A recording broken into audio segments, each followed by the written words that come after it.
सत्य और असत्य सब परमात्मा ही हैं। परमात्मा ना सत्य कहे जा सकते हैं और ना असत्य कहे जा सकते हैं।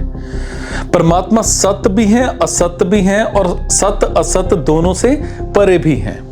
इस प्रकार गीता में अलग अलग वचन आते हैं।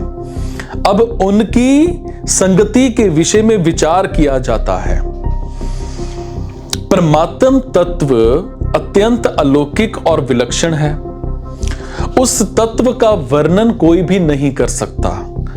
उस तत्व को इंद्रियां, मन और बुद्धि नहीं पकड़ सकते, अर्थात वो तत्व इंद्रियां, मन और बुद्धि की परिधि में नहीं आता। हां, इंद्रियां, मन और बुद्धि उसमें विलीन हो सकते हैं। साधक उस तत्व में स्वयं लीन हो सकता है, उसको प्राप्त कर सकता है, पर उस तत्व को अपने कब्जे में, अपने अधिकार में, अपनी सीमा में नहीं ले सकता। परमात्म तत्व की प्राप्ति चाहने वाले साधक दो तरह के होते हैं, एक विवेक प्रधान और एक श्रद्धा प्रधान, अर्थात एक मस्तिष्क प्रधान होता है और एक हृदय प्रधान होता है। विवेक प्रधान साधक के अंदर विवेक की अर्थात जानने की मुख्यता रहती है और श्रद्धा प्रधान साधक के अंदर मानने की मुख्यता रहती है। इसका मतलब यह नहीं है कि विवेक प्रधान साधक में श्रद्धा नहीं रहती और श्रद्धा प्रधान साधक में विवेक नहीं रहता। हालांकि यह मतलब है कि विवेक प्रधान साधक में विवेक की मुख्यता और साथ में श्रद्धा रहती है। मतलब श्रद्धा प्रधान साधक में श्रद्धा की मुख्यता और साथ में विवेक रहता है। दूसरे शब्दों में जानने वालों में मानना भी रहता है और मानने वालों में जानना भी रहता है। जानने वाले जानकर मान लेते हैं और मानने वाले मानकर जान लेते हैं। सो किसी भी तरह के साधक में बिल्कुल भी कमी नहीं रहती। साधक चाहे विवेक प्रधान हो, चाहे श्रद्धा प्रधान हो, पर साधन में उसकी अपनी रुचि, श्रद्धा, विश्वास और योग्यता की प्रधानता रहती है। रुचि, श्रद्धा, विश्वास और योग्यता एक साधन में होने से साधक उस तत्व का जल्दी ही समझता है। परंतु रुचि और श्रद्धा विश्वास होने पर भी वैसी योग्यता ना हो अथवा योग्यता होने पर भी वैसी रुचि और श्रद्धा विश्वास ना हो तो साधक को उस साधन में कठिनता पड़ती है।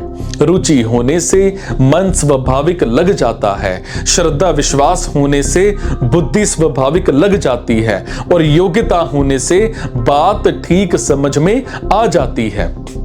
विवेक प्रधान साधक निर्गुण निराकार को पसंद करता है, अर्थात उसकी रुचि निर्गुण निराकार में होती है। श्रद्धा प्रधान साधक सगुण साकार को पसंद करता है, अर्थात उसकी रुचि सगुण साकार में होती है। जो निर्गुण निराकार को पसंद करता है वो ये कहता है कि परमात्म तत्व ना सत्य कहा जा सकता है और ना असत्य कहा जा सकता है। जो सगुण साकार को पसंद करता है वो कहता है कि परमात्मा सत्य भी है, असत्य भी है और सत्य असत्य से परे भी है। मतलब यह हुआ कि चिन्मय तत्व को हरदम ज्यों का त्यों ही रहता है और जड़ असत्य कहलाने वाला संसार निरंतर बदलता रहता है। जब ये चेतन जीव बदलते हुए संसार को महत्व देता है, उसके साथ संबंध जोड़ लेता है, तब ये जन्म मरण के चक्कर में घूमता रहता है। परंतु जब ये जड़ता से सर्वथा संबंध विच्छेद कर लेता है, तब इसको खुद सिद्ध चिन्मय तत्व का अनुभव हो जाता है। विवेक प्रधान साधक विवेक विचार के द्वारा जड़ता का त्याग करता है। जड़ता का त्याग होने पर चिन्मय तत्व अवशेष रहता है, अर्थात नित्य प्राप्त तत्व का अनुभव हो जाता है। श्रद्धा प्रधान साधक सिर्फ भगवान के ही सम्मुख हो जाता है, जिससे वो जड़ता से विमुख होकर भगवान को प्रेम पूर्वक प्राप्त कर लेता है।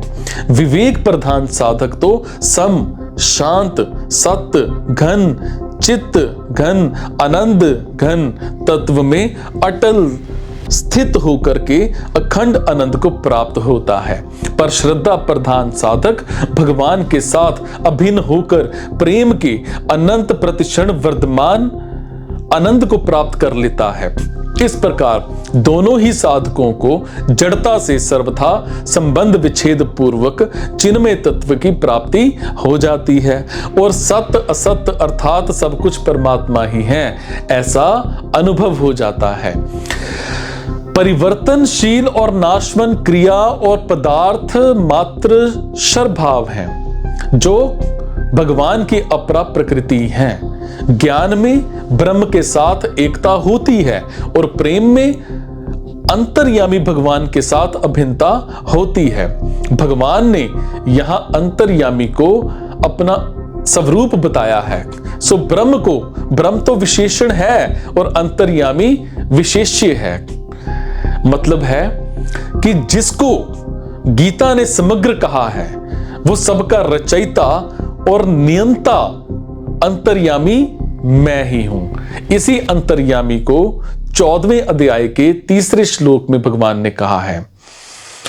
गीता में ब्रह्म के लिए कहा है और समग्र भगवान के लिए कहा है।